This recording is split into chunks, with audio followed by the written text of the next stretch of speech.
दोस्तों, आप देख रहे हैं राज हॉरर स्टोरी। इस चैनल पे आपको सुनने को मिलती हैं डरावनी कहानियां। अब बढ़ते हैं कहानी की ओर। मैं आपको उस रात के बारे में बताने जा रहा हूँ जो कि बहुत ही ज़्यादा गहरी थी, क्योंकि वो सर्द रात में एक कोहरे की रात थी जो कि बहुत ही ज़्यादा भयानक और सुनसान थी। मेरा नाम दिनेश है और मैं नैनीताल का रहने वाला हूँ। नैनीताल में जनवरी के महीने में अच्छा खासा कोहरा पड़ता है और रात में तो कुछ भी दिखाई नहीं देता है, जिसकी वजह से घरों में रात में चोरियां भी होने लग जाती हैं। लेकिन जो बात मैं आपको बताने जा रहा हूँ वो किसी चोरी की नहीं है, बल्कि एक कोहरे की घनी रात की बहुत ही गहरी बात है। ये बात उस दिन की है जब मैं अपने ऑफिस से निकलने में बहुत ही ज़्यादा लेट हो गया था, जिसकी वजह से मुझे रात को कोई भी वहाँ नहीं मिला जो कि मुझे मेरे घर पर छोड़ सके। इसके चलते मैं अपने ऑफिस से घर की ओर पैदल ही चल दिया। मेरे घर और मेरे ऑफिस की दूरी लगभग 3 किलोमीटर है, जो कि मैं कभी कभी मजबूरी में पैदल चलकर भी तय कर लेता हूँ। मैं ऑफिस से जब निकला तो रात के 9 बजे थे। कोई भी मुझे रोड पर या फिर गलियों में नजर नहीं आ रहा था। अगर नजर आ भी रहा था तो केवल दूर दूर तक सिर्फ कोहरा ही कोहरा और कुछ नहीं। मेरे पैरों की आहट भी मुझे डरा रही थी। ऐसा लग रहा था मानो मैं अकेला नहीं, बल्कि मेरे साथ कोई और भी चल रहा था जो कि दिखाई नहीं दे रहा था। वैसे तो मुझे डर नहीं लगता है, लेकिन उस रात को तो मेरी सांसें भी ठंड के मारे जम गई थीं। मैं तेज तेज अपने घर की ओर चल रहा था। मैंने सोचा कि क्यों ना मैं घर जाने का कोई शॉर्टकट रास्ता ले लूं, जिससे कि मैं अपने घर जल्दी पहुंच सकूं। मेरा वो शॉर्टकट रास्ता ही मेरे लिए मेरी लाइफ का एक सबक बन गया। मैं थोड़ी ही दूर चला था उस रास्ते पर कि मुझे अलग अलग आहट आने लगी किसी के चलने की। मैं बार बार पीछे मुड़कर देख रहा था, लेकिन कोई भी नजर तो नहीं आ रहा था। लेकिन आवाज बिल्कुल भी बंद नहीं हो रही थी। मैं बहुत ही ज्यादा घबरा गया और मैंने अपनी चाल बहुत ही तेज कर ली ताकि मैं जल्दी घर जा सकूं। कुछ दूर ही चला था मैं कि मुझे अपने आगे कोई खड़ा हुआ हल्का सा नजर आ रहा था, क्योंकि कोहरा इतना ज्यादा था कि अपने पास खड़े 1 मीटर का भी कुछ भी नजर नहीं आ रहा था। लेकिन जो मुझे दिखा वो स्ट्रीट लाइट की हल्की सी रोशनी में दिखा था। जैसे ही मैं उसकी ओर बढ़ रहा था, वो अपने कदम पीछे की ओर कर रहा था। अब मैंने उसे आवाज लगाई, लेकिन नहीं रुक रहा था। जब मैं रुकता तो वो भी रुक जाता, और जब मैं चलता तो वो भी मेरे साथ ही चलता। मैं ये सोच रहा था कि आखिर कौन है और ऐसा क्यों कर रहा है। फिर मैंने बाद में उसकी ओर एक दौड़ सी लगा दी, लेकिन जैसे ही मैं उसके पास पहुंचा तो वहां पर कोई भी न था। था तो केवल घना कोहरा। वो साया गायब हो गया था। ऐसा देखकर मेरी तो रूह ही कांप गई। फिर मैंने वहां से अपने घर तक की दौड़ ही लगा डाली। मैं बीच में कहीं पर भी नहीं रुका। रुका तो केवल अपने घर पर ही। उस दिन के बाद से मैं हमेशा ही अपने घर के लिए ऑफिस से जल्दी ही निकलता हूँ। दोस्तों, अब बढ़ते हैं अगली कहानी की ओर। तो आज मैं आपको वो कहानी बताने जा रहा हूँ जो कि मैंने अपनी दादी माँ से सुनी थी, जिसे वो एक सच्ची घटना बताती थी और खुद उनके साथ वो घटित हुई थी। मेरा नाम अखिलेश है और मैं भिवाड़ा में रहता हूँ। जब मेरी दादी माँ ने मुझे ये कहानी सुनाई तो मेरी उम्र उस टाइम लगभग 10 साल के करीब रही होगी, बट आज मैं 29 साल का हूँ और आपको भी उस कहानी के बारे में बताने जा रहा हूँ। वो घटना कुछ ऐसे थी कि जब मेरी दादी माँ शाम के टाइम गर्मियों में अपने घेर में गई हुई थी जानवरों को देखने के लिए, तो उन्हें पास की दीवार पर एक साया सा खड़ा हुआ दिखाई दिया। जैसे ही वो उसकी ओर मुड़ी देखने के लिए, तो वो एकदम से गायब ही हो गया।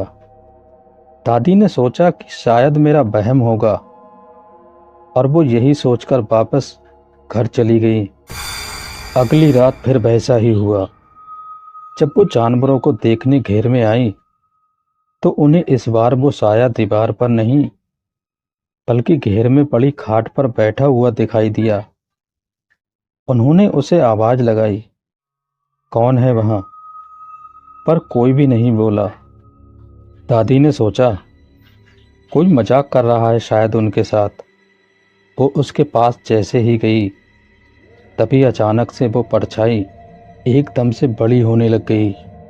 दादी इससे पहले ये सोच पाती कि तभी उसने दादी पर हमला कर दिया और दादी बेहोश हो गई। जब उन्हें अगले दिन होश आया, तो उन्होंने ये पूरी घटना सब लोगों को बताई, पर किसी ने भी उनकी बात पर विश्वास नहीं किया। पर उन्हें अब पूरा विश्वास हो चला था कि ये कोई ना कोई प्रेत आत्मा ही थी, जो कि घेर में रोज घूम रही थी। इस बार रात को दादी माँ की बिल्कुल भी हिम्मत नहीं पड़ रही थी कि घेर में जाए और जानवरों को देख के आए, बट उन्हें जाना तो था ही। बस अब की बार वो बहुत ही डरते हुए घेर में गई, बट आज तो कोई भी नहीं मिला उन्हें। वो घर की ओर चलने लग गई कि तभी उन्हें पड़ोस में रहने वाले लल्लन के चीखने की आवाज आई। सभी लोग लल्लन की ओर दौड़े और उससे पूछा कि तुम क्यों चीखे?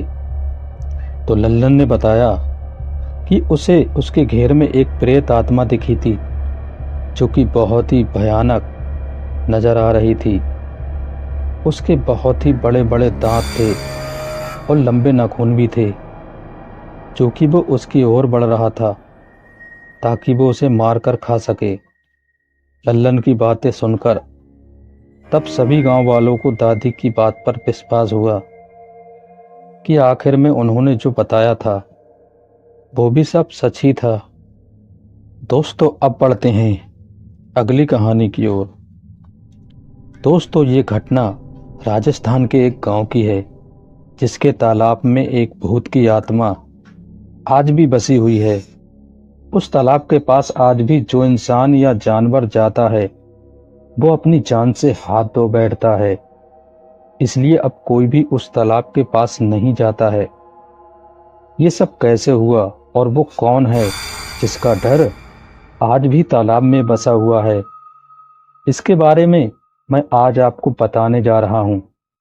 मेरा नाम सूरज है और मैं जिला अल्मोड़ा राजस्थान के एक गांव का रहने वाला हूँ। मेरे परिवार में 4 लोग रहते हैं। मैं, मेरे पापा, मम्मी और मेरी एक छोटी बहन। मैं अब 28 साल का हूँ, लेकिन जब ये घटना हमारे गांव में घटी, तब मैं 14 साल का था। जी हाँ, ये घटना लगभग 14 साल पुरानी है। तो दोस्तों, हुआ ये था कि हमारे गांव में बाहर से एक साधु संत आ गए थे रहने के लिए। गांव में कोई भी पंडित या पुजारी ना होने के कारण गांव वालों ने उन्हें रहने को कह दिया था। लेकिन उन्हें क्या पता था कि एक दिन वो ही इस गांव के विनाश का कारण बनेगा। हुआ कुछ ये था कि वो कोई साधु संत नहीं, बल्कि एक तांत्रिक था, जो कि अपनी तंत्र मंत्र की विद्या से लोगों की बलि देता था। मुझे बहुत ही अच्छे से याद है कि जब हमारे गांव में एक महिला बहुत ही ज़्यादा बीमार हो गई थी और बहुत ही ज़्यादा जतन करने के बाद भी वो ठीक नहीं हो पा रही थी। बहुत से डॉक्टर से इलाज कराया, लेकिन कुछ न हो सका। तब उसके घर वालों ने साधु तांत्रिक के पास जाने की सोची। तांत्रिक ने उन्हें बताया कि इस पर किसी प्रेत या भूत का साया आ गया है, जिस वजह से ये ठीक नहीं हो पा रही है। लोगों ने इसका उपाय पूछा तो उस तांत्रिक ने कहा कि तुम्हें अगर इसे ठीक करना है तो अपने ही किसी परिवार के एक सदस्य की बलि देनी होगी, तभी ये आत्मा जान बख्शेगी। सभी लोग बहुत ही ज्यादा घबरा गए कि आखिर किसी एक की जान बचाने के लिए भला किसी और की जान क्यों ली जाए। लेकिन वो साथ ही ये भी चाहते थे कि उस औरत की भी जान बच जाए। अब बहुत विचार विमर्श करने के बाद आखिर में उन्होंने ये फैसला लिया कि घर के एक बड़े बुजुर्ग की बलि देकर उस महिला को बचाया जा सकता है। उन सब लोगों ने तांत्रिक के पास जाकर बात की तो वो मान गया और उसने बुजुर्ग की बलि दी। तब वो महिला ठीक हो सकी। अब क्या था, अब तो धीरे धीरे गांव के सभी लोग उस तांत्रिक की बातों में आकर अपनी समस्याओं का समाधान उसी से करवाने लग गए। एक समय की बात है जब पास के एक परिवार का एक बच्चा बहुत ही ज्यादा बीमार हो गया, तो वो उसके इलाज के लिए उसे भी तांत्रिक के पास ले गए। तो उसने उस बच्चे की माँ से कहा कि अगर तुम रात को मेरी कुटिया में आ जाओ तो मैं अपनी शक्ति से तुम्हारे बच्चे का इलाज कर दूंगा और वो जल्दी ही ठीक हो जाएगा। वो महिला आ गई और तांत्रिक ने उस महिला को जान से मार डाला।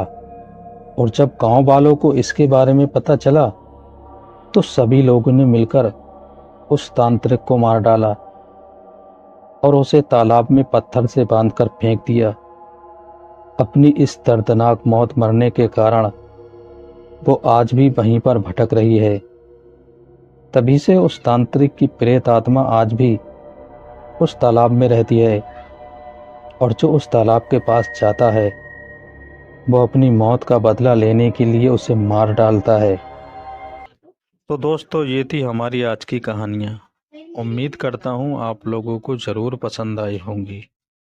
अब मिलते हैं अगली वीडियो में एक नई कहानी के साथ।